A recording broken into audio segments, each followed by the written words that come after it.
ചോദ്യം ചോദിക്കാൻ ഞാൻ ആളല്ല. കാരണം പിന്നെ ചോദിക്കാതിരിക്കുന്നല്ലോ. പറയാമെന്ന് വെച്ച് കഴിഞ്ഞാൽ ഒരു നന്ദിയാണ് സത്യം പറഞ്ഞാൽ. എന്താണ്? അതായത് ലാലേട്ടനെ എപ്പോ കണ്ടാലും ഞാൻ ആദ്യമായിട്ടാണ് കാണുന്നത് ലാലേട്ടനെ. ആദ്യമായിട്ടാണ് ലാലേട്ടനോട് ചോദ്യം ചോദിക്കുന്നത്. അതുകൊണ്ട് പറഞ്ഞതാണ്. ലാലേട്ടനോട് പറയാനുള്ളത് ഒരു നന്ദി മാത്രമാണ്.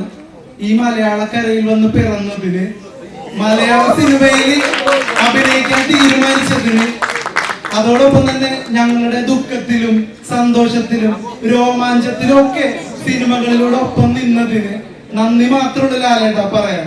ഞാൻ ആദ്യമേ നന്ദി പറഞ്ഞുകൊണ്ടല്ലേ എന്റെ ഭർത്താവിൽ തുടങ്ങിയത്. നിങ്ങളോട് നന്ദി പറഞ്ഞിട്ടാണ്. കാര്യം നിങ്ങൾ തന്നെയാണ്, ഈ നന്ദി തന്നെയാണ് മോഹൻലാൽ എന്ന ഈ നടനെ 47 വർഷമായിട്ട് നിർത്തിയിരിക്കുന്നത്. വളരെയധികം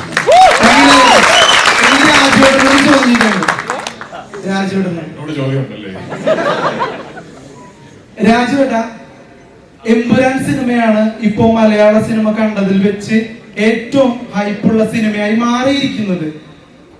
പൃഥ്വിരാജ് സുകുമാരൻ എന്ന ഡയറക്ടർ ഒരു ഫംഗ്ഷനിലും പോയി ഇതൊരു വലിയ സിനിമയാണെന്ന് പറഞ്ഞിട്ടില്ല.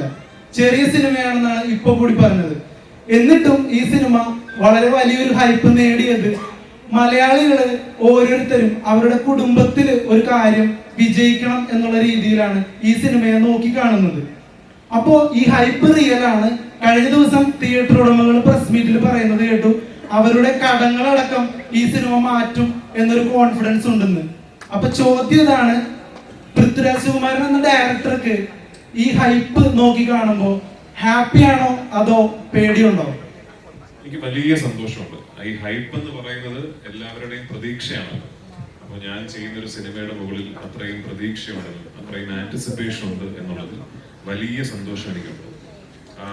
ഞാനൊരു 2-3 വർഷങ്ങൾക്ക് മുമ്പ് ഈ സിനിമയെ കുറിച്ച് സ്വപ്നം കണ്ട് ഈ സിനിമയുടെ ഒരു രൂപം ഞാൻ എൻ്റെ മനസ്സിൽ പൂർണ്ണമാക്കിയപ്പോൾ അന്ന് ഈ സിനിമ ഫീസിബിൾ ആകില്ല എന്നാണ് എല്ലാവരും കരുതിയിരുന്നത്.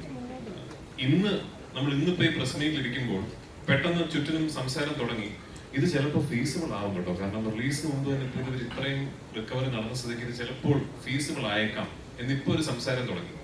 നിങ്ങളൊരു കാര്യം മനസ്സിലാക്കണം, ഇന്നിപ്പോ നമ്മൾ ഈ പറയുന്ന 80 കോടി രൂപയുടെ അഡ്വാൻസ് ടിക്കറ്റ് സെയിൽസ് ഒക്കെ പറയുന്നത് നമുക്ക് ഒരിക്കലും സ്വപ്നം പോലും കാണാൻ സാധിക്കാത്തതായിരുന്നു.